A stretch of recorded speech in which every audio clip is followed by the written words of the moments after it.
하나님 말씀은 시편 129편 1절과 2절 말씀입니다. 같이 읽겠습니다. 이스라엘은 이제 말하기를 그들이 내가 어릴 때부터 여러 번 나를 괴롭혔도다.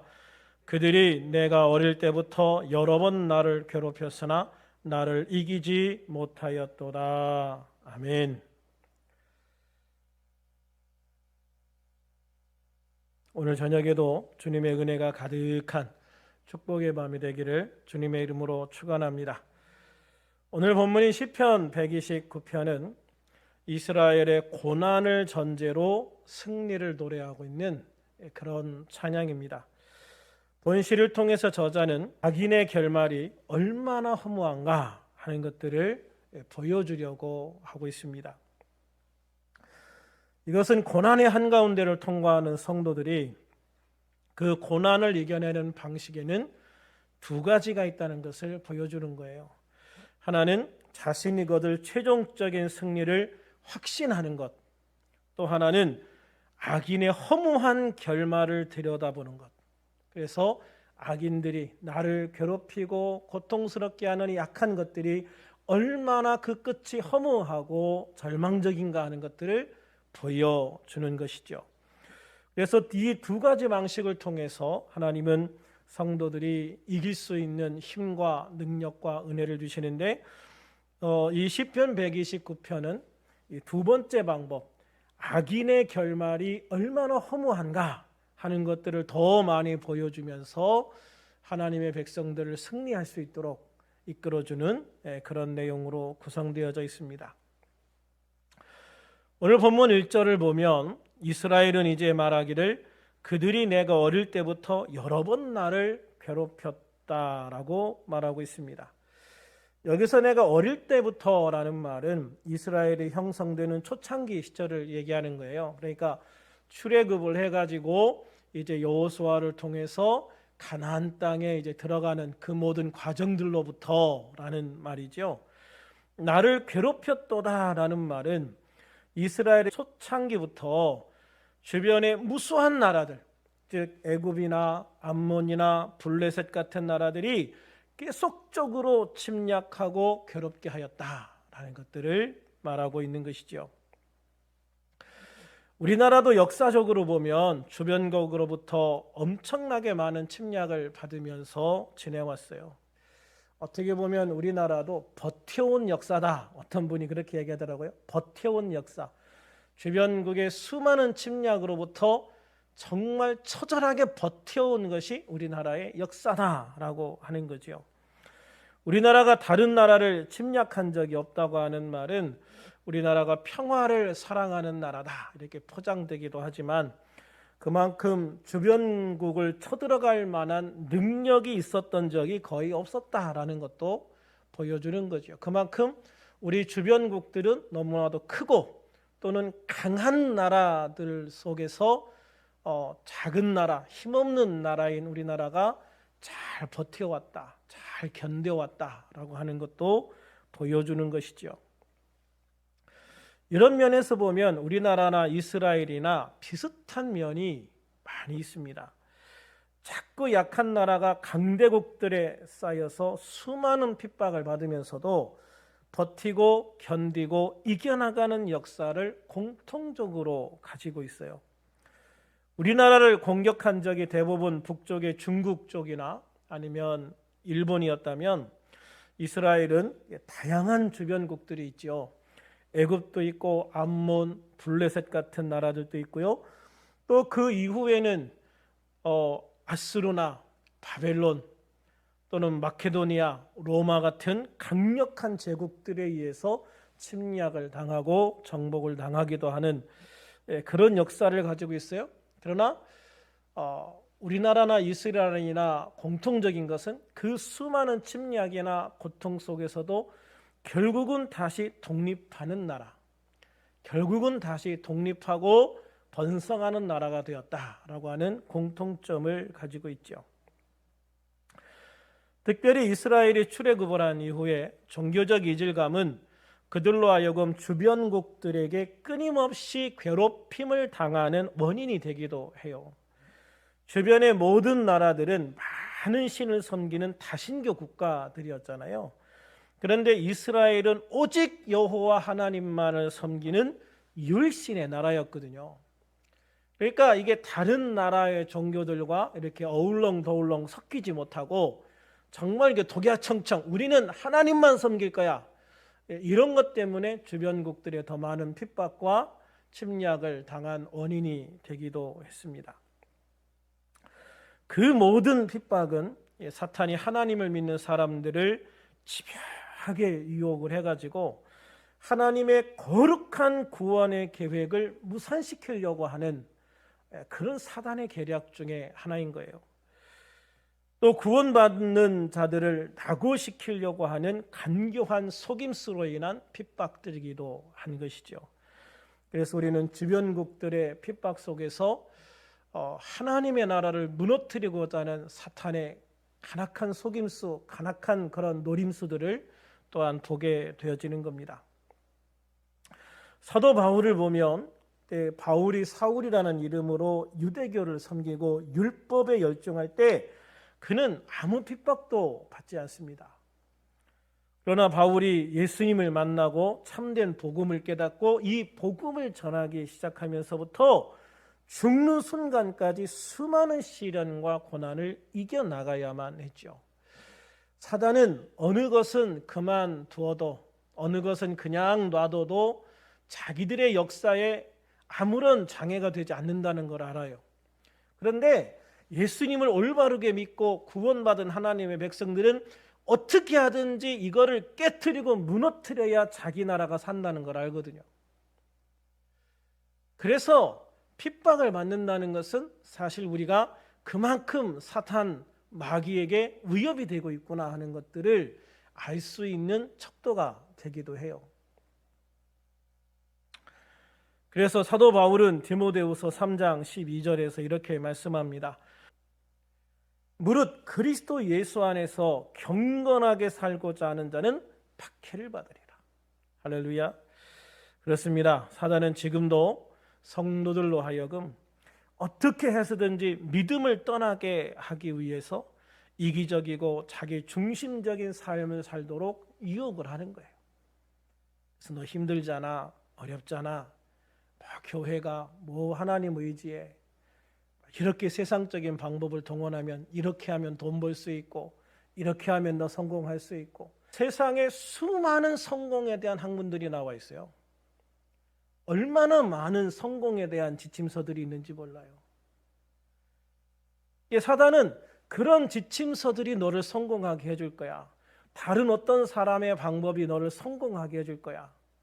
그런 것들을 끊임없이 우리에게 주입을 하거든요. 또한 여러 가지 어려운 환경들을 통해서 우리의 믿음을 방해하려고 해요. 지금 이 코로나 전국도 그런 일환이라고 생각을 해요. 지금 예수 믿는 게 참 힘들지요. 어렵지요. 학교에서조차 교회에 가면 코로나 걸린다. 선생님들이 애들한테 이렇게 가르친대요. 그래서 우리 권사님 손주도 교회가 제일 위험하다. 진짜 그런 사람들이 교회를 와봤나요? 교회가 제일 위험한지 봤어요? 술 먹는 것보다 교회가 위험해요? 식당에서 마스크 벗고 밥 먹는 것보다 교회가 더 위험할까요? 도대체 왜 교회가 제일 위험하다고 하는지 이해할 수가 없지만 사단은 그렇게 속삭이는 거예요. 그래서 교회를 못 가게 하는 거예요. 그러나 우리들은 시험과 유혹을 이기고 고난과 박해가 있다 해도 더욱 굳건하고 의연하게 우리의 신앙을 지켜서 마지막 날에 승리자로 설 수 있는 우리들이 될 수 있기를 주님의 이름으로 축원합니다. 오늘 본문 2절에 보면 그들이 내가 어릴 때부터 여러 번 나를 괴롭혔으나 나를 이기지 못하였다라고 말씀하고 있어요. 이스라엘 백성들이 이스라엘의 역사를 돌아볼 때 가장 먼저 떠올릴 수밖에 없는 고난의 역사가 있었어요. 바로 아수르에 의해서 북이스라엘이 멸망하고 바벨론에 의해서 남쪽 유다가 멸망한 거예요. 그러나 그들은 이런 그들의 아픈 기억을 단지 슬프고 아픈 기억으로만 남겨두지 않았어요. 유다의 백성들은 멸망의 아픔 속에서도 하나님을 믿는 여호와 신앙을 버리지 않습니다. 그들은 그 아픔 속에서 그들의 신앙을 더 견고하게 만들어주기 위해서 노력을 해요. 그래서 회당을 만들어서 어릴 때부터 성경을 가르치고 매주 모여서 예배를 드림으로 하나님을 더욱 온전히 믿기 위해서 노력을 해요. 결국 그들은 승리합니다. 그들이 아수르나 바벨론을 멸망시킨 건 아니지만 그들을 멸망시켰던 아수르와 바벨론은 멸망한 이후에도 그들은 자신들의 신앙을 지키고 살아남았다는 것이죠. 그리고 마침내 그들은 다시 예루살렘으로 돌아옵니다. 그래서 성전을 재건하고 성벽을 재건하지요. 결국 그들은 기다렸습니다. 인내했습니다. 견뎌냈습니다. 그리고 승리했습니다. 할렐루야. 이전에도 이스라엘 백성들은 애굽의 핍박을 이기고 마침내 출애굽을 통해 승리했습니다. 그 이후에도 애굽의 계속된 핍박과 공격들을 이겨내고 승리하지요. 이스라엘 백성들이 정착했던 지역의 가장 강력한 세력인 블레셋의 핍박도 이겨냅니다. 그들과의 오랜 전쟁도 마침내 승리하지요. 아람의 그 핍박과 괴롭힘도 결국 이겨내고 승리합니다. 그들은 결국 우리를 이기지 못하였다. 그들은 결국 우리를 이기지 못하였다. 할렐루야. 이것이 하나님을 온전하게 믿는 사람들의 놀라운 선포인 줄로 믿으시기를 바랍니다. 그들은 결국 우리를 이길 수가 없는 것이죠. 우리들이 믿음으로 주님을 바라보면 결국 우리는 이기고 승리하게 될 것입니다. 그렇습니다. 오늘을 살아가는 우리 성도들의 삶 속에서도 시련은 있지만 실패는 없고 핍박과 고난은 당할 수 있으나 멸망은 당하지 않는 것입니다. 넘어질 수는 있으나 우리를 포기하게 할 수는 없는 것이죠. 악의 공격이 비록 강력하고 빈번할지라도 그 결과는 어김없이 성도의 승리로 끝나게 될 줄로 믿습니다. 잠언 24장 16절에 보면 대저 의인은 7번 넘어질지라도 다시 일어나려니와 악인은 재앙으로 말미암아 엎드러지느니라 그랬어요. 7.8기 아닙니까? 7번 넘어져도 8번째 다시 일어나는 거예요. 그래요. 하나님을 믿는 사람은 아무리 넘어져도 다시 일어나는 거예요. 아무리 넘어져도 다시 일어나 승리하는 것이 하나님을 믿는 하나님의 사람의 모습인 줄로 믿습니다. 고린도후서 4장 8절 9절에 보면 우리가 사방으로 우겨쌈을 당하여도 쌓이지 아니하며 답답한 일을 당하여도 낙심하지 아니하며 박해를 받아도 버림받지 아니하며 거꾸로 트림을 당하여도 망하지 않는다. 우리 주일날 이 말씀 가지고 함께 말씀을 나눴잖아요. 그렇습니다. 우리들은 예수 그리스도 안에서 천지를 창조하시고 만물을 다스리는 하나님 아버지의 그 권세와 능력 안에 있기 때문입니다. 언제 어디서나 우리 주님이 나와 함께 하시기 때문입니다. 세상 끝날까지 나를 떠나지 아니하시기 때문입니다. 우리 주님은 언제 어디서나 나를 돕는 자이십니다. 나의 힘이 되십니다. 나의 능력이 되십니다. 나의 피할 바위가 되시고 나의 산성이 되시며 나의 방패가 되시기 때문입니다. 그러므로 악한 사단의 공격이 아무리 강력해도 악한 사단의 사주를 받는 세상이 아무리 큰 권세와 능력을 가지고 우리를 대적해도 결국 우리들은 승리하게 될 줄로 믿습니다. 우리는 하나님의 백성으로서 이 사실을 무엇보다도 분명하게 확신하고 믿는 자가 되어야 됩니다. 그리고 어떤 상황에서도 결코 포기하지 않고 좌절하지 않고 끝까지 싸우고 견뎌내며 승리하는 자가 되어야 됩니다. 시편 23편 4절 5절 말씀에 이렇게 말씀하고 있지요. 내가 사망의 음침한 골짜기를 다닐지라도 해를 두려워하지 않을 것은 주께서 나와 함께 하심이라. 주의 지팡이와 막대기가 나를 안위하시나이다. 주께서 내 원수의 목전에서 내게 상을 차려주시고 기름을 내 머리에 부으셨으니 내 잔이 넘치나이다. 할렐루야. 우리 같이 소리 맞춰서 한번 나의 고백으로 한번 읽어볼까요? 시작.